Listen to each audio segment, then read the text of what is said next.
Assalamualaikum warahmatullahi wabarakatuh. Alhamdulillah.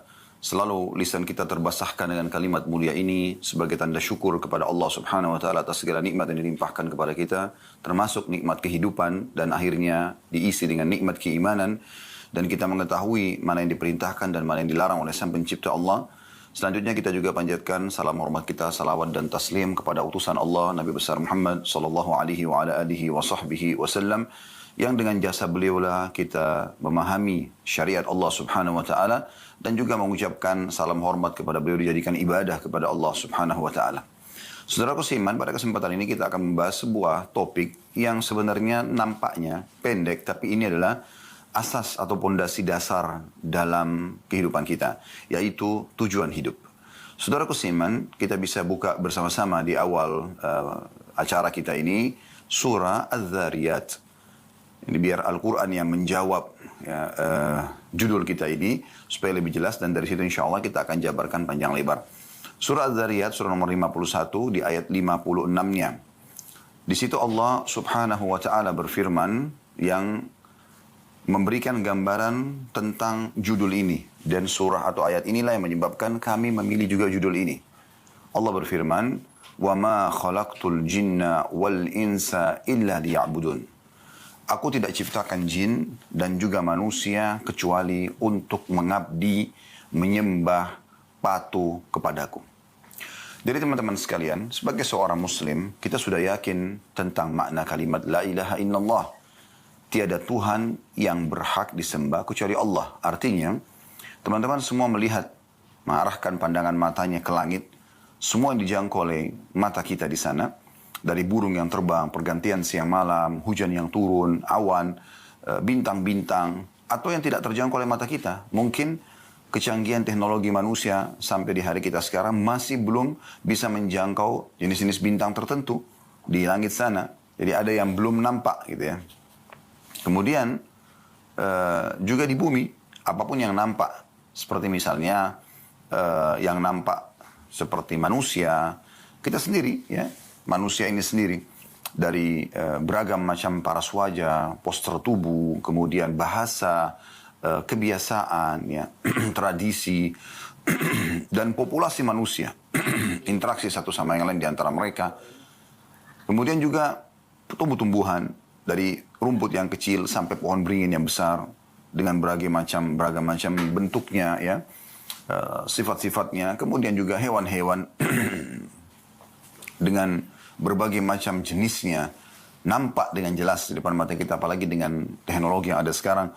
Kita bisa melihat semua jenis hewan yang ada di hutan, di lautan, diangkat, divideokan, dan kita bisa melihat mereka semua. Walaupun mungkin belum semua terjangkau, tapi kita bisa lihat dari semut yang kecil sampai gajah yang besar, dari ikan yang kecil sampai ikan yang besar, dari burung-burung yang kecil sampai burung yang besar. Jadi semua bisa nampak. Kemudian juga air, ya, yang kita bisa gunakan setiap harinya, api, udara, ya. Ada juga yang tidak nampak dengan mata kita. Maaf, udara pun termasuk yang tidak nampak, ya. Yang tidak nampak seperti misalnya, ya, jin, manusia, partner daripada manusia Allah ciptakan, tapi memang manusia Allah tidak nampakkan pada manusia. Kemudian semua perasaan-perasaan yang kita rasakan, rasa suka, rasa sedih, ya, senang, ya, gembira, ngantuk, ya, lapar, haus, semua ini tidak nampak, tapi kita bisa rasakan. Ya. Semua itu, teman-teman sekalian, kembali kepada satu makna atau satu kalimat, masuk dalam satu kalimat yang selama ini umat Islam selalu ikrarkan dan juga yakini. Bahkan dengan kalimat ini seseorang bisa dianggap masuk ke dalam agama Islam, yaitu La ilaha illallah. Tiada Tuhan yang berhak disembah kecuali Allah. Artinya semua di langit dijangkau oleh tidak dijangkau oleh mata kita, semua di bumi, semua di kedalaman lautan dijangkau oleh tidak dijangkau oleh mata kita. Kata kuncinya, tidak ada penciptanya, tidak ada pemiliknya, tidak ada yang mengurus, tidak ada yang mengawasi kecuali Allah Subhanahu wa taala. Oleh karena itu seorang muslim selalu kembali kepada satu Tuhan ini, ya, satu Tuhan ini, dan kita sudah dipandu oleh Tuhan yang satu ini, Allah Subhanahu wa taala, dengan kemahaadilannya di dalam syariat yang diturunkan oleh Allah melalui para nabi, dan kita sekarang di masa Nabi Muhammad sallallahu alaihi wasallam dalam Al-Qur'an, sehingga dipandulah bagaimana kita mengenal Allah Subhanahu wa taala. Mayoritas ayat Al-Qur'an berbicara tentang pengenalan Allah Subhanahu wa taala dan juga apa yang Allah Subhanahu wa taala inginkan. Ya. Maka kita jadi tahu Allah perintahkan kita ada yang wajib sholat, zakat, puasa, kemudian haji, ya, bakti sama orang tua, gitu kan. Ini semua yang wajib-wajib dan disebutkan tentang keutamaannya. Orang kalau sholat dapat apa, orang kalau zakat dapat apa, ya, orang kalau haji dapat apa. Semua disebutkan bakti sama orang tua dapat apa. Begitu juga dengan amalan-amalan sunnah. Nah, amalan-amalan sunnah. Jadi sholat sunnah, puasa sunnah, semua ini dengan semua keutamaannya, gitu kan? Ada keutamaan-keutamaannya. Juga dalam syariat Allah Subhanahu wa taala dijelaskan apa yang Allah larang, ya, dari zina, riba, memukul, menggunjing, memfitnah, durhaka sama orang tua, mencuri dan seterusnya, dan dijelaskan panjang lebar dengan gamblang, dengan ancaman-ancamannya supaya manusia tidak terjerumus dalam hal tersebut. Sehingga kita pada saat beriman kepada Allah SWT menjadi orang yang baik, manusia yang sempurna. Kenapa saya katakan begini? Karena memang dalam syariat Allah disuruh kita jadi orang baik, kan? Jujur, amanah, tanggung jawab, bakti sama orang tua, membantu orang susah. Ya kan? Semua ini kan kebaikan-kebaikan. Jadi seorang muslim kalau mengikuti imannya kepada Allah SWT, dia akan sangat baik. Dan tentu dia akan jauhi apa yang dilarang. Dusta, mencuri, memukul, mengganggu orang lain, ya, menggibah, memfitnah, dan segala macam hal. Ya. Maka seorang muslim yang beriman kepada Allah akan terkontrol hidupnya, ya, akan teratur rapi, kan gitu. Nah, teman-teman sekalian, apa yang kami paparkan tadi ini adalah tujuan hidup kita. Jadi, kalau seandainya ada seseorang yang bertanya, apakah memang saya diciptakan untuk sholat? Jawabannya iya. Apakah saya diciptakan untuk puasa Ramadan? Iya. Apakah saya diciptakan untuk mengerjakan haji ke Baitullah? Iya. Apakah saya diciptakan untuk mengeluarkan zakat? Iya. Apakah saya disuruh bakti sama orang tua? Apakah saya disuruh jujur? Apakah disuruh amanah? Apakah saya disuruh bantu orang susah? Jawabannya iya. Itu tujuan hidup kita. Allah Subhanahu wa taala dalam surah Az-Zariyat tadi menyebutkan tujuan kita hidup di sini untuk itu. Tidak ada tujuan lain. Tidak ada tujuan lain. Ini kita kerucutkan tema bahasan kita ini ke poin ini, teman-teman sekalian. Insya Allah dalam 45 menit ke depan ini kita akan lebih memahami. Nanti kita akan mengatakan, oh ternyata itu ya. Ya, memang itu target kami. Bagaimana teman-teman kembali kepada pondasi dasar. Ya, kita lahir di muka bumi ini, semua sistem sudah ada. Tiba-tiba kita cuma tahu, oh ini ibu saya, ini ayah saya. Dan kita tidak bisa mengubah status itu. Nggak bisa kita mengatakan, saya nggak mau ibu ini, saya nggak mau ayah itu. Sudah, pasti akan ke situ. Ada sistem yang mengatur kita. Berarti ada Tuhan yang mengatur ini semua. Ya. Dan pada saat itu kita akan diurus dari kecil, dirawat. Kita cuma tahu menangis waktu masih bayi. Kalau tidak suka atau kita buang air besar, buang air kecil, lapar, semua hanya dengan tangisan. Dan dengan segera ibu kita langsung datang mengurus kita. Ayah kita sibuk mencari nafkah untuk membiayai hidup kita. Sampai akhirnya kita tumbuh besar, sekolah, seperti biasalah kehidupan kita. Sampai akhirnya kita menikah dan akhirnya kita pun berstatus suami atau istri. Kemudian kita berstatus ayah ataupun ibu. Ya. Dan akhirnya kita juga akan bersama dengan orang-orang tua kita yang terdahulu, yaitu meninggal dunia dan kembali kepada Tuhan yang Allah Subhanahu wa taala. Ini rukun iman kita sebagai seorang muslim. Nah, kembali ke pondasi ini penting sekali, teman-teman sekalian. Kenapa banyak orang menghabis-habiskan waktunya pada hal yang tidak bermanfaat? Apalagi kepada kemaksiatan, membuang-buang waktu, ya. Daripada dia menikah, melampiaskan biologisnya pada yang halal, dia pergi kepada perzinahan. Daripada dia bertransaksi dengan jual beli, kejujuran, transparansi, maka dia pergi ke riba, gitu kan? Dan kezaliman, penipuan. Nah ini kenapa? Karena dia tidak paham tujuan hidupnya. Tujuan hidup sebenarnya untuk menjadi orang baik, untuk menjadi orang patuh kepada Allah dan menjauhi semua yang dilarang. Kalau orang terjerumus pada pelanggaran ini karena tidak paham tujuan hidup dia apa. Dia tidak paham sebenarnya. Kita berada di muka bumi ini dengan sistem yang sudah ada, semua fasilitas yang ada, air, udara, semua musim-musim, kebutuhan kita, buah-buahan, hewan-hewan, banyak semua yang terpenuhi. Semua itu hanya satu, mengerucut kepada surah Az-Zariyat tadi, ayat 56. Fahami ini teman-teman sekalian. Supaya jangan lagi setelah mendengarkan ceramah ini kita menyia-nyiakan banyak waktu kita. Hanya dipakai pada hal-hal yang tidak ada manfaatnya. Kalau bukan yang Allah perintahkan, wajib atau sunnah, maka minimal Anda kalau mau menggunakan sebagian waktu Anda, sebagian saja kepada hal yang mubah. Kalau yang haram tidak dibolehkan sama sekali. Yang Allah Subhanahu wa taala haramkan, itu tujuannya dipelajari untuk dijauhi, bukan dicoba. Tidak usah Anda mengatakan, oh babi Allah haramkan, saya mau coba dulu bagaimana rasanya. Nggak perlu. Nggak perlu Anda mengatakan, oh ini khamar, minuman keras Allah haramkan, saya mau tahu dulu rasanya seperti apa. Dan seterusnya. Tidak perlu. Kita pelajari hanya untuk dijauhi. Nah demikian juga dengan hal-hal yang halal. Allah atau Allah perintahkan, disuruh kita pelajari dan kita boleh nikmati dan kita kerjakan. Sholat, puasa, haji dan seterusnya. Dan semua makanan-makanan halal, minuman halal, pakaian halal, pendapatan halal, silakan nikmati. Nah ini pondasi dasar teman-teman sekalian. Pondasi dasar. Banyak sekali manusia lalai dari masalah ini sehingga akhirnya terbuang-buanglah waktu. Dan mereka akan menyesal di akhir hidup mereka. Teman-teman bisa lihat, kita buka juga pelengkap daripada bahasan kita, Al-Quran. Silakan buka di aplikasi handphone Anda. Surah Al-Mu'minun. Surah nomor 23 ayat 99. Ya. Sekali lagi surah Al-Mu'minun surah nomor 23 ayat 99. Di situ Allah Subhanahu wa taala menjelaskan tentang bagaimana nanti orang-orang yang tidak mengetahui tujuan hidupnya, mereka kufur kepada Allah Subhanahu wa taala, mereka menghabiskan waktunya selama di dunia yang sangat terbatas, 60-70 tahun setelah itu mereka akan meninggal juga. Sebagaimana para penghuni kuburan, kalau Anda lewat di kuburan Anda akan lihat itu adalah gundukan tanah dan juga batu nisan. Tapi sadar nggak kita kalau di dalamnya ada manusia seperti kita, bahkan mungkin lebih cantik, lebih gagah, lebih kaya, lebih berprestasi, tapi itu juga masuk ke dalam kuburan. Bukan cuma mereka, para nabi-nabi pun merupakan utusan Allah juga masuk ke dalam kuburan. Mereka dikuburkan. Kita pun akan seperti itu. Jangan nanti di saat malaikat maut datang mencabut ruh kita dan kita sudah dibungkus dengan kain kafan, dimandikan oleh orang-orang terdekat kita yang kita tidak bisa memprotes mereka sama sekali. Mereka tinggal membungkus kita lalu membawa kita ke kuburan dan sesuai dengan sabda Nabi SAW, kalau anak Adam meninggal dunia akan ikut ke kuburan 3, akan ikut keluarganya, akan ikut hartanya dan akan ikut amalnya, serta akan pulang 2, yang pulang adalah keluarganya. Secinta-cinta Anda kepada suami, secinta-cinta Anda kepada istri, secinta-cinta Anda kepada anak, anak kepada orang tua, dan siapalah sahabat dengan sahabatnya, mereka paling lama di atas liang lahat itu setengah jam. Setengah jam, mungkin 1 jam paling lama. Tidak akan pernah ada seorang ibu pun yang sangat cinta dengan anaknya, ayah cinta sama anaknya, suami atau istri cinta satu sama yang lain, atau sahabat sama sahabatnya nginap di kuburan itu, tidak ada. Sudah menjadi sistem yang Allah buat, pasti mereka pulang. Walaupun mereka sedih, tapi mereka tidak akan temani kita di sana. Yang kedua, harta. Semewah apapun mobil yang teman-teman miliki, hanya akan parkir di pagar kuburan.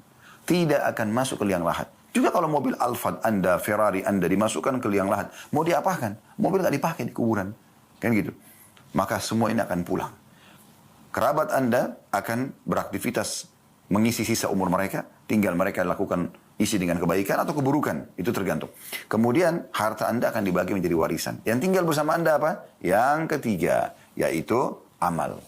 Nah, yang selama ini teman-teman tidak fahami tujuan dari hidupnya untuk sholat, untuk puasa, untuk segala macam, di saat itu mereka menyesal. Coba seandainya. Nah, perhatikan tadi surah Al-Mu'minun kita bacakan, ya. Allah Subhanahu wa taala berfirman, qala rabbirji'un. Orang-orang nanti yang kafir, ya, yang kufur kepada Allah, orang-orang yang tidak pernah mengisi dengan amal saleh, ya, mereka tidak tahu tujuan hidupnya, foya-foya saja, tiap hari mabuk-mabukan, kumpul-kumpul, tidak ada manfaatnya, tidak ada hasilnya, tidak ada detik-detik yang Allah berikan diisi dengan ibadah, ya, yang merupakan tujuan dasar tadi surah Az-Zariyat. Dia mengatakan, qala rabbirji'un, ya Allah kembalikan aku, gitu kan. Mereka baru engah di saat malaikat maut sudah depan mata mereka, mereka sudah tinggal dicabut ruhnya, baru mereka mengatakan, wahai Tuhanku, kembalikan aku. Hati-hati teman-teman, jangan Anda menjadi orang yang disebutkan dalam surah Al-Mu'minun ini. Itu 99-nya. Ayat 100-nya Allah mengatakan, untuk apa mereka minta kembali? Apakah mereka mau kembali ke restoran favoritnya untuk makan makanan kesukaannya? Apakah mereka kembali untuk kumpul lagi dengan pasangan hidup dan anak-anaknya? Apakah mereka minta kembali untuk meeting bisnis yang miliaran? Apakah mereka kembali untuk mengatur sebuah program-program yang mungkin, ya, atau mengaplikasikanlah program yang sudah mereka susun tapi belum sempat dijalankan? Tidak sama sekali. Ya. Mereka mengatakan, la'alli a'malu salihan fima tarakt. Semoga saja di saat engkau kembalikan aku, hai Tuhanku, ya, ke dunia, jangan mati dulu, gitu kan? Agar aku bisa beramal saleh, apa yang aku tinggalkan. Perhatikan, jadi ini tujuan hidup sebenarnya. Di saat kematian baru dia sadari. Ternyata kumpul-kumpul sama keluarga, ya, meeting, segala macam, ini pelengkap, ini warna hidup. Tapi tujuan dasarnya adalah mengabdi kepada Allah. Dia berharap kembali ke dunia untuk beramal saleh yang dulu dia sia-siakan. Lalu kata Allah apa? Kalla innaha kalimatun huwa qailuha. Nggak mungkin, kata Allah. Itu hanya perkataan yang terucapkan di lisan. Wa min waraihim barzahun ila yaumi yub'atsun. Dan di belakang mereka ada barzakh, kehidupan barzakh, ada dinding pemisah antara mereka dengan dunia. Mereka nggak bisa lagi. Nggak ada lagi kuburan terbuka, orang yang mati bisa keluar beraktivitas lagi seperti kita, nggak ada lagi. Ya. Dan tidak ada itu yang sering digambarkan, maaf, di sinetron-sinetron kita, sebagian sinetron pocong bisa keluar, kuburan terbuka, lalu mengganggu orang atau keluar. Itu tidak ada lagi. Mustahil. Kalau itu terjadi, maka mungkin setiap kita akan diketuk rumahnya oleh orang tua yang sudah meninggal. Atau tetangganya. Tapi tidak ada dalam Islam semua itu. Itu perusakan akidah yang harus diluruskan, ya. Jadi teman-teman sekalian, orang baru menyadari di saat dia meninggal, oh ternyata ini tujuan saya hidup. Ya. Sekarang saya kasih contoh rasional. Kalau teman-teman, misal kita anggap di titik ini, tiba-tiba ada malaikat maut di depan mata kita. Dan itu pasti terjadi. Demi Allah akan terjadi, teman-teman. Saya bukan menakut-nakuti, tapi kita pasti akan begitu. Saya atau Anda lebih dulu, kita semua sedang menuju ke liang lahat kita. Di saat malaikat maut itu datang, antara Anda sama malaikat maut itu. Saya saja di ruangan ini, di studio ini, bisa tiba-tiba lihat malaikat maut. Anda semua tidak tahu. Kan begitu orang kalau mau meninggal, kan tidak ada yang bisa lihat malaikat maut. Allah hijab matanya, tidak bisa dia lihat. Tapi tiba-tiba, seperkasa apapun ya, orang itu, sepintar apapun dia, sekaya apapun dia, pada saat itu hitungan detik dia akan meninggal. Ruhnya dicabut, selesai. Itu fakta. Gitu kan? Pastikan. Sebagaimana Allah sebutkan dalam surah Al-Imran, kullu nafsin za'iqatul maut, semua jiwa pasti akan mati. Tidak mungkin tidak gitu. Nah, di saat Anda menghadapi kematian tersebut, ya, malaikat maut misalnya menyampaikan kepada Anda, wahai fulan, Allah masih memberikan sekarang kamu kesempatan setengah jam. Setelah itu saya akan cabut ruh kamu. Kira-kira teman-teman, saya ingin tanya. Coba bayangkan ini. Saya mau tanya. Kalau setengah jam itu Allah berikan kesempatan, apa yang akan Anda lakukan? Saya kembali mengingatkan tadi apa yang saya ulangi. Apakah Anda akan cari lagi makanan favorit Anda yang setiap hari Anda sibuk mencari restoran makanan favorit tersebut? Padahal sebenarnya seorang muslim, bahkan yang ada, syukuri yang ada, kan gitu. Walaupun boleh, bukan tidak boleh kita mencari makanan kesukaan kita. Tapi jangan berlebihan, teman-teman. Ada orang kadang-kadang untuk mengejar kuliner aja sampai sekian jam naik mobil.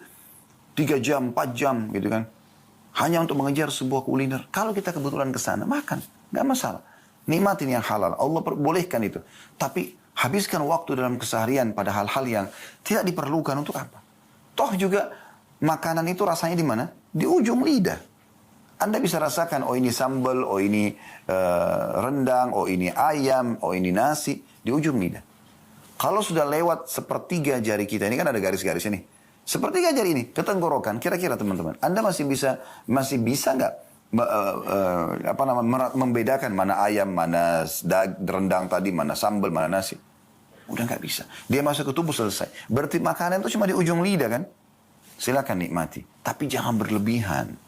Karena Allah bolehkan kita makan dan minum. Yang penting halal dan thayyibah. Dibolehkan oleh Allah dan juga thayyibah. Tapi sesuai dengan kebutuhan. Makanya Nabi SAW mengatakan, wahai anak Adam, makanlah sesuatu yang bisa menopang tulang belakangmu agar engkau ya, bisa berdiri, bisa beraktivitas. Jangan berlebihan. Dan kita tahu juga secara medis kita dilarang makan terlalu berlebihan. Kan begitu? Itu contohnya. Tapi memang ada batasannya, teman-teman. Allah kasih kita batasan. Seenak apapun makanan itu. Misal kita suka sekali nasi goreng tertentu atau apalah nasi campur, apalah kira-kira makanan yang kita suka. Berapa banyak kita bisa makan? Sepiring, 2 piring itu sudah kenyangnya luar biasa. Ya. Terus selesai habis itu. Sekarang pakaian misalnya. Berapa lembar Anda bisa pakai? Selembar, 2 lembar. Sebanyak apapun pakaian Anda miliki. Apakah Anda bisa pakai semuanya sekaligus? Gak bisa. Ada batasannya kan? Kalau Anda pakai 5 lapis baju sekalian, orang tertawain Anda.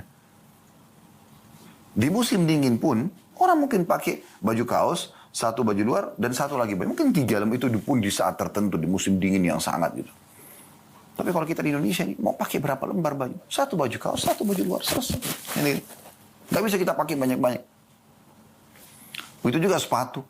Anda punya sepatu sampai 40 sepatu, 30 sepatu, untuk apa gitu? Oh, Anda pakai 1-2. Kecuali mau untuk kebutuhannya, misalnya ada untuk olahraga, ada untuk aktivitas, ada untuk ini, bisa 3-4, mungkin 5 orang. Tapi ada orang subhanallah punya koleksi sepatu, buat sekarang banyak, harganya mahal-mahal. Yang mungkin kalau digabungin, bisa bangun 1 masjid buat amal soleh dia. Mohon maaf, saya bukan menyinggung siapapun karena saya tidak tahu siapa saja yang hadir di sini. Cuman saya coba mengajak Anda berpikir di waktu-waktu yang sempit kita ini, hanya sekitar 45 menit kita menyampaikan pesan-pesan ini, supaya kita merenungi sama-sama. Berarti saya tidak boleh pakai sepatu bermerek, Ustaz? Boleh. Boleh, tapi jangan berlebihan. Saya tidak boleh makan makanan enak, Ustaz? Boleh. Cari restoran terbaik, tapi jangan berlebihan. Gitu. Boleh, saya tidak boleh pakai pakaian yang bermerek? Boleh, tapi jangan berlebihan. Jangan menjadikan target utama. Contoh misalnya, pecinta-pecinta dunia ini, kalau dia mau makan di satu restoran. Lalu kebetulan dia pergi ke sana, tutup restorannya. Kecewanya luar biasa, sampai menjadi bahan cerita mungkin seminggu dengan teman-temannya. Kenapa akhi dan ukhti? Hanya karena tidak bisa makan di situ? Baik, nanti kita bisa makan. Oh, saya kemarin ke restoran sana tuh nggak dapat, tutup, sayang bener. Loh kenapa? Mau beli baju, ternyata bajunya habis, kehabisan stok. Oh, itu baju merek bagus gini, saya mau. Akhi dan ukhti, mudahkan kehidupanmu. Bukan itu tujuan utama. Tujuan hidup bukan itu. Justru kamu harus merasa sedih di saat kamu tidak sempat sholat subuh, tidak sempat sholat duhur, asar, maghrib, isya, atau telat dari waktunya. Karena sholat kan harus tepat waktu, tepat gerakan, dan tepat bacaan. Kan ini 3 khusyuk ini. Ya. Ada yang lupa di sini, Anda sedih. Ini wajar Anda sedih. Bayangkan teman-teman, Nabi SAW mengatakan, rak'atai fajr, khairu minad dunya wa ma fiha. 2 rakaat sholat sunnah fajr, lebih baik daripada dunia dan seluruh isinya. Coba, itu nilai. Kenapa Nabi SAW mengatakan lebih baik daripada dunia dan seluruh isinya? Karena memang itu yang kita butuhkan di kuburan kita. Itu yang kita butuhkan di akhirat kita. Semua ini dunia cuma pernak-perniknya. Kan gitu. Maka jangan berlebihan. Jangan keluar dari tujuan hidup kita yang sebenarnya. Ya. Lalai. Bahkan ada orang disayangkan sekali sudah sampai pada umur tua pun. Di atas 40 tahun itu sudah harus ada peringatan-peringatan yang luar biasa. Itu masih saja lalai. Bahkan ada yang baru terjerumus ke dalam banyak pelanggaran di umur-umur seperti ini. Padahal sebenarnya mereka harus, ini sudah waktu warning ini, peringatan di sini. Gak bisa lagi kita macam-macam. Ya. Udah harus kita sadari kesalahan-kesalahan masa lalu, kita mohon ampun kepada Allah, kembali kepada Allah SWT. Tidak boleh disia-siakan, tidak boleh salah dalam masalah seperti ini. Nah, ingat teman-teman, di saat kita meninggal dunia, semua urusan pernak-pernik ini hanya akan menjadi pembicaraan orang.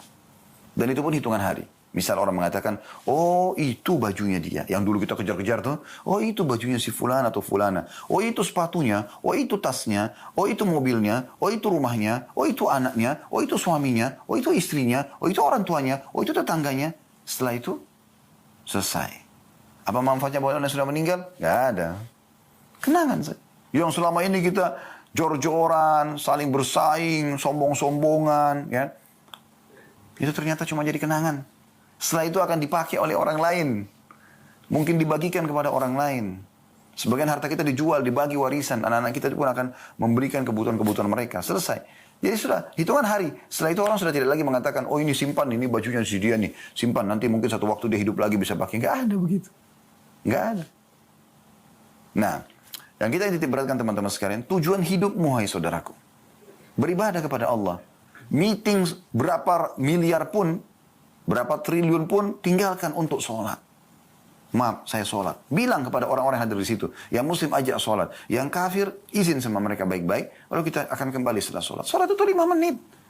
Absen kepada Allah. Ya Allah, baik saya hadir. Allah panggil, hayya ala sholat. Ayo sholat. Hayya ala falah. Ayo menuju kepada kemenangan. Allah kasih kita gambaran, panggil, absen.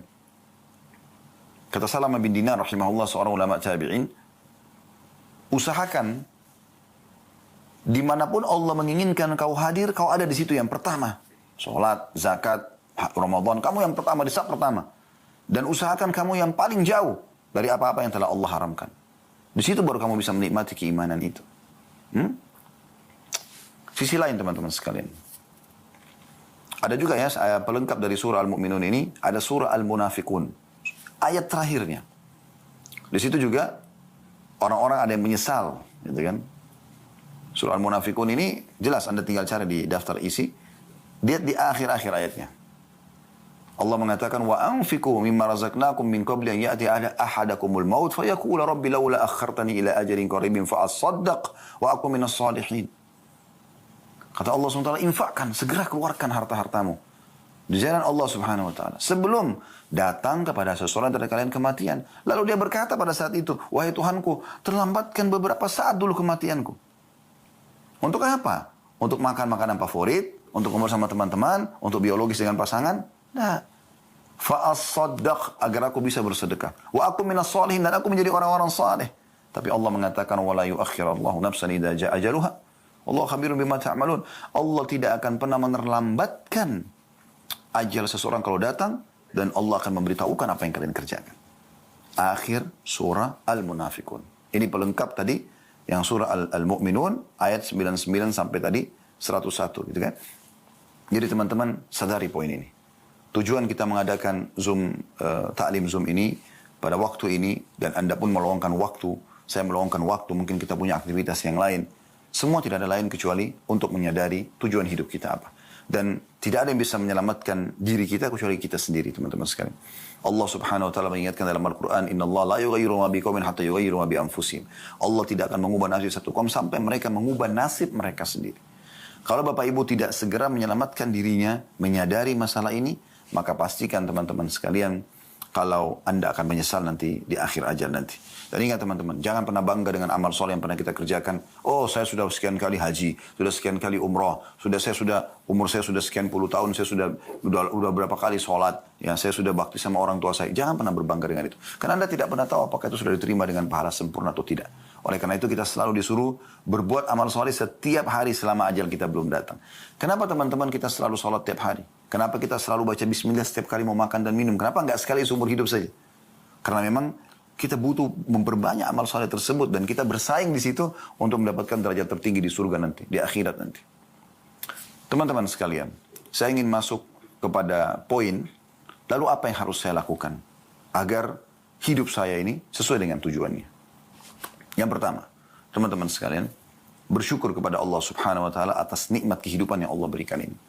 Dan syukur caranya adalah dengan menggunakan nikmat kehidupan ini pada ketaatan kepada Allah. Nah itu bentuk syukur.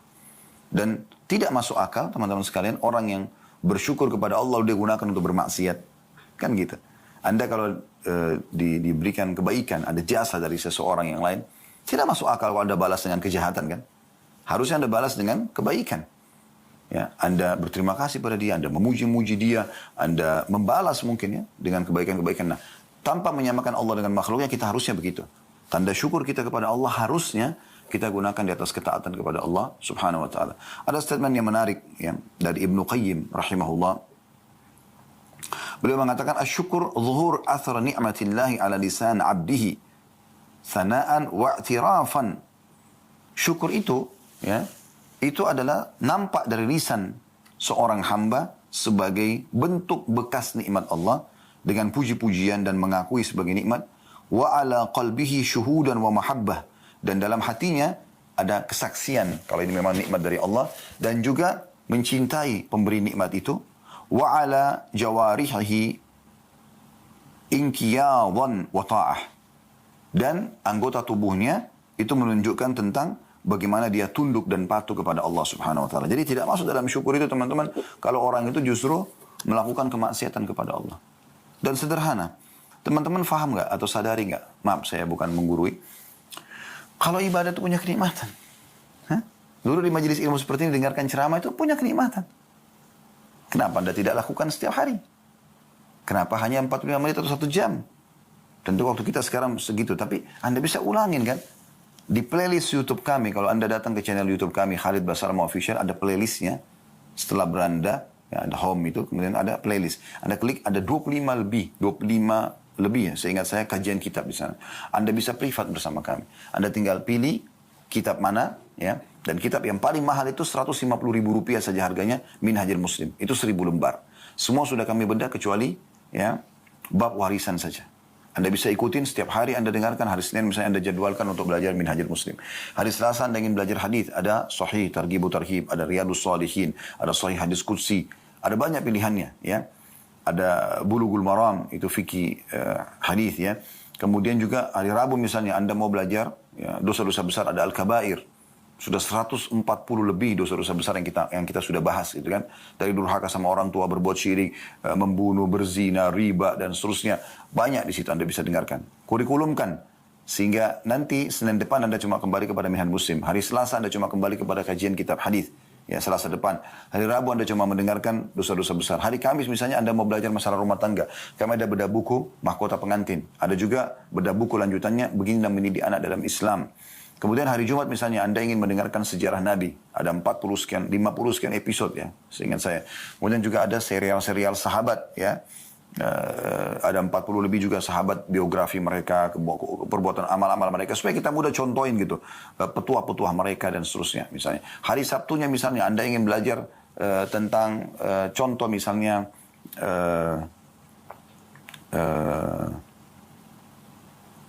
materi umum ya. Seperti tablik akbar, ya. Seperti contoh materi-materi tazkiyatun nafs, ya. Pensucian jiwa. Kami ada bahasan banyak sekali tentang sabar, tentang syukur, ya. Tentang tawakal. Ya. Ada juga di khutbah-khutbah Jumat, yang ada kumpulan khutbah Jumat. Cukup banyak. Ya, cukup banyak.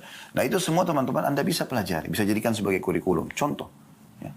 Begitu juga ada kenikmatan sendiri Anda. Ada kepuasan dalam jiwa. Di saat Anda mengerjakan ibadah apapun yang Anda tahu itu ada keutamaannya. Makanya kami selalu tekankan, teman-teman kalau mau kerjakan satu bentuk ketaatan kepada Allah, jangan kerjakan sampai Anda tahu janji Allah apa di ibadah tersebut. Misalnya, Anda mau rajin bersedekah. Bagaimana caranya? Supaya rajin Anda baca janji Allah di sedekah itu. Anda ketik di Google, keutamaan sedekah. Coba baca artikel-artikel situ. Anda ketik di YouTube, keutamaan sedekah. Banyak sekali ustadz-ustadz, kiai-kiai kita menceritakan tentang masalah sedekah. Anda bisa dengarkan. Maka itu akan jadi motivasi buat Anda. Atau Anda beli buku. Seperti Riyadus Shalihin tadi yang sudah saya sebutkan. Anda bisa beli. Semua itu isinya keutamaan-keutamaan. Sahih Targhib Tarhib yang kita bedah di setiap hari Jumat itu juga ada keutamaan semuanya isinya. Ya. Kemudian Anda coba kerjakan setelah Anda tahu, oh saya dapat ini nih kalau saya sedekah. Saya dapat ini nih kalau saya sholat malam, kalau saya sholat duha. Maka Anda termotivasi untuk mengerjakan itu. Nah ini poin yang perlu untuk digarisbawahi ya. Jadi ini poin pertama saran kami, yaitu Anda bersyukur kepada Allah, dan syukur itu harus nampak teman-teman. Lisan kita selalu mengatakan Alhamdulillah. Ada yang mengatakan, oh rumahnya bagus bu ya pak ya, Alhamdulillah. Ini mobilnya bagus ya, Alhamdulillah. Oh Masya Allah, masih cantik atau makin cantik, makin gagah, Alhamdulillah. Oh Masya Allah ada jabatan, semua Alhamdulillah. Syukur kepada Allah. Karena memang itu tidak ada daya dan kekuatan kita kecuali dari Allah SWT. Bahkan kalau Anda mau Anda ikuti dengan tawadhu, merendah, Anda mengatakan, iya Allah amanahkan kepada saya. Alhamdulillah Allah amanahkan rumah ini, Allah amanahkan mobil ini, Allah amanahkan anak-anak ini, Allah amanahkan suami atau istri ini, Allah amanahkan jabatan ini. Kita katakan begitu. Karena memang itu bukan milik kita, setiap saat kan kita bisa tinggalkan. Tadi saya sudah kasih contoh kalau kita meninggal dunia ya. Jadi kita seperti itu, bersyukur kepada Allah. Nampak di lisan dengan i'tiraf, tadi kata Ibnu Qayyim rahimahullah, dengan nampak bersyukur. Kemudian di hati kita yakini memang oh ini nikmat Allah. Besarkan nikmat itu teman-teman walaupun kecil. Besarkan dia. Kita bisa hirup oksigen, ini sebuah nikmat yang besar. Dan kita bisa mendengar sebuah nikmat yang besar. Bahkan mohon maaf, Anda bisa buang air besar, mengeluarkan angin, buang air kecil. Nikmat Allah yang besar. Bayangkan banyak orang dirawat gara-gara tidak bisa buang air besar, tidak bisa buang air kecil. Terlalu banyak nikmat Allah yang melimpah. Ya, yang kadang-kadang manusia karena termudahkan depan mata dia, maka dia anggap remeh. Nah ini penting sekali teman-teman sekalian. Syukuri nikmat Allah subhanahu wa ta'ala. Yang kedua, yang harus Anda lakukan, ya, mulailah Anda membuat program-program ibadah Anda. Dan mulai dengan hal-hal yang wajib saja dulu. Tata sholat Anda. Sholat 5 waktu. Azan, nggak ada kegiatan lain. Sholat. Apapun konsekuensinya. Nggak, saya harus sholat. Karena ini kewajiban. Kalau bertemu antara hak wajibnya Allah dengan hak wajibnya makhluk. Misalnya Anda mau sholat 5 waktu. Ada panggilan suami bagi ibu-ibu. Ada panggilan orang tua. Itu juga wajib dalam agama Islam. Tapi karena bertemu dengan hak wajibnya Allah, harus kita dahulukan haknya Allah. Sholat dulu. Ada kalau lagi sholat biar dipanggil suami, dipanggil orang tua, nggak boleh kita batalin. Beda kalau hak Allah yang sunnah, sholat sunnah, bertemu dengan hak wajibnya makhluk. Misalnya Anda lagi sholat sunnah dipanggil oleh suami atau dipanggil oleh orang tua kita, boleh kita batalin sholat sunnah itu. Karena memang yang wajib kita dahulukan. Tapi kalau ketemu dengan yang wajib tidak bisa. Tata hidup Anda, ibadah Anda mulai dari yang wajib. Tingkatkan kualitasnya dan tingkatkan kuantitasnya bagi yang bisa ditingkatkan kuantitasnya. Ya, maaf, kuantitas di wajib ini tidak ada. Kualitas, nanti di sunnah itu ada. Kualitas yang Anda tingkatkan. Sholat misalnya, Anda tadi 3 poin yang saya bilang. Tepat waktu. Azan kerjakan di awal waktu. Karena kata Nabi SAW itu ditanya oleh seorang sahabat, amal apa yang paling Allah cintai? Beliau mengatakan sholat di awal waktunya. Kemudian tepat gerakan. Pelajari baik-baik gerakan-gerakan sholatnya. Ya. Tentu dimulai dari wudu. Kemudian yang selanjutnya adalah tepat bacaannya. Tingkatkan kualitasnya dari sebelumnya. Mulai dari sini insya Allah akan baik semuanya. Kalau ini sudah berjalan bagus, baru kemudian Anda masuk ke sholat-sholat sunnah. Dan jangan kagetkan diri kita. Sholat malam, atau sholat-sholat yang berdekatan dengan sholat wajib dulu deh. Sunnah rawatib, qobliyah, ba'diyah. Ya. Mulai. Anda baca keutamaannya. Ya. Kata Nabi SAW, siapa yang menjaga 12 rakaat sehari semalam, maka Allah akan bangunkan baginya istana di surga. Kan gitu ada sholat-sholat sebelum dan sesudah wajib. 2 rakaat sebelum subuh, ada 4 rakaat sebelum duhur, 2 rakaat sudah duhur, 2 rakaat setelah maghrib, 2 rakaat setelah isya, itu 12 rakaat misalnya. Kemudian Anda ya tingkatkan ke sholat malam, ya tingkatkan ke sholat taubat. Jadi Anda mulai tingkatkan ke yang lain. Kalau Anda misalnya sudah mulai rutin mengerjakan sholat malam 2 rakaat, Anda tingkatkan lagi ke 4 rakaat, tingkatkan lagi ke 8 rakaat, sampai nanti Anda 11 rakaat. Setelah itu Anda konsisten menjaganya. Nah, di sini, di sholat sunnah, tadi saya bilang ditambah. Selain kualitas, Anda tingkatkan kuantitasnya. Kuantitas maksudnya apa? Tadi kalau 2 rakaat, Anda jadikan 4 rakaat. 4 rakaat, Anda jadikan 6 rakaat. Terus sampai sempurna, 11 rakaat. Kalau sudah itu, sudah sempurna dan konsisten, Anda mulai menambah kuantitas bacaan. Tadi Anda cuma baca inna atayna wal asr. Anda sekarang tambah dengan, diperpanjang dengan surah Ad-Duha, ya, Al-A'la, dan seterusnya. Kalau Anda sudah mulai mulai terbiasa sebulan, 2 bulan, 6 bulan, Anda pindah ke kualitas atau kuantitas bacaan yang lebih panjang. Di sholat-sholat sunnah teman-teman, fatwa ulama sudah membolehkan kita memegang mushaf, memegang Quran, atau memegang aplikasi Al-Quran di handphone kita. Sambil baca dari awal Al-Baqarah sampai khatam nanti dengan sholat malam Anda. Kan gitu, ini boleh. Baik, ini sholat. Misalnya terus Anda pindah ke puasa Ramadan. Ya. Anda jaga kualitasnya. Ya. Ramadan yang lalu apa yang kurang Anda sekarang sempurnakan. Ibu-ibu yang masih punya utang-utang Ramadan jangan ditunda-tunda. Usahakan pada saat sudah sudah selesai Lebaran Idul Fitri, Anda sudah langsung masuk ke ya ini apa namanya masuk ke kalau Anda sudah kerjakan puasa Ramadannya, Anda mungkin ada hal-hal yang utang Ramadan tadi. Kalau Anda punya utang dulunya Anda suka tunda-tunda sampai menjelang Ramadan akan datang, sekarang Anda kerjakan lebih cepat. Ya, begitu selesai Lebaran Anda sudah langsung bayar utang Anda tanpa Anda utang supaya kalau Anda meninggal tidak ada beban, gitu kan? Kemudian kalau sudah Anda mulai pindah ke puasa-puasa sunnah, Senin, Kamis, Ayyamul Bid, ya. Anda coba lakukan, tingkatkan. Ini harus Anda sendiri yang lakukan. Betul juga dengan zakat, setahun sekali. Baik, ada zakat, ada sedekah. Kalau sedekah setiap hari kita dianjurkan. Ada haji, sekarang setahun sekali. Ya kan? Dan ada umrah yang bisa kita kerjakan sepanjang tahun. Maka ini semua buat program hidup Anda, mulai dari yang wajib, kemudian Anda sempurnakan dengan yang sunnah. Yang ketiga teman-teman sekalian, jauhi semua ya, kemaksiatan. Tutup semua keran-kerannya. Dimulai dari yang wajib. Dimulai maksudnya yang haram. Ya, dimulai dari yang haram. Ya, ini harus difahami baik-baik. Jadi, apapun yang haram Anda tinggalkan. Tidak boleh sama sekali Anda biarkan pintu terbuka. Masa lalu biarkan berlalu. Setelah taklim ini tidak boleh lagi. Begitu juga nanti kalau sudah Anda maksimal meninggalkan yang haram, Anda pindah ke yang makruh. Makruh pun jangan dikerjakan. Karena memang kedua hal ini dilarang dalam agama. Walaupun makruh tidak berdosa kalau dikerjakan. Tapi tinggalkan. Minum berdiri, makan berdiri, dan itu semua makruh hukumnya. Tapi usahakan tinggalkan supaya nanti lama-lama Anda kan menuju kepada kesempurnaan apa merupakan tujuan hidup Anda. Dan yang terakhir teman-teman, yang keempat, banyak berdoa kepada Allah Subhanahu wa taala. Banyak berdoa kepada Allah Subhanahu wa taala, dan ingat berdoa ini harus diikutkan juga dengan ada poin kelima sih ya. Setelah berdoa kepada Allah Subhanahu wa taala, yang kelima itu komunitas. Komunitas kita harus komunitas yang baik, yang sehat. Karena kalau kita berteman dengan 10 orang yang jauh dari agama, kita akan terpengaruh. Kita berteman dengan 10 orang penghafal Quran, kita juga akan terpengaruh. Jadi hati-hati. Hati-hati sekali. Kata Nabi SAW, Al-maru ala dini khalili. Seseorang sesuai dengan agama temannya atau lingkungannya. Falyanzur ahadukum ila man yukhalil. Maka harus kalian melihat siapa yang kalian jadikan sebagai teman kalian. Jadi jadikan, pilihlah teman-teman yang bisa memberikan kita motivasi untuk selalu beriman kepada Allah di dunia, beramal soleh, bersaing dalam masalah itu, dan di akhirat dia bisa memberikan syafaatnya. Bukan justru orang di dunia menyesatkan kita, di akhirat malah bisa menarik kita ke api neraka. Wa na'udzubillah. Semoga bermanfaat dan semoga Allah SWT menyatukan kita di surga firdausnya tanpa hisab sebagaimana disebutkan dalam majelis ilmu yang mulia ini. Dan kalau ada benar pasti dari Allah Subhanahu wa taala, kalau salah dari saya teman-teman sekalian mohon dimaafkan. Subhanakallahumma bihamdika asyhadu an la ilaha illa anta astaghfiruka wa atubu ilaik. Wassalamualaikum warahmatullahi wabarakatuh.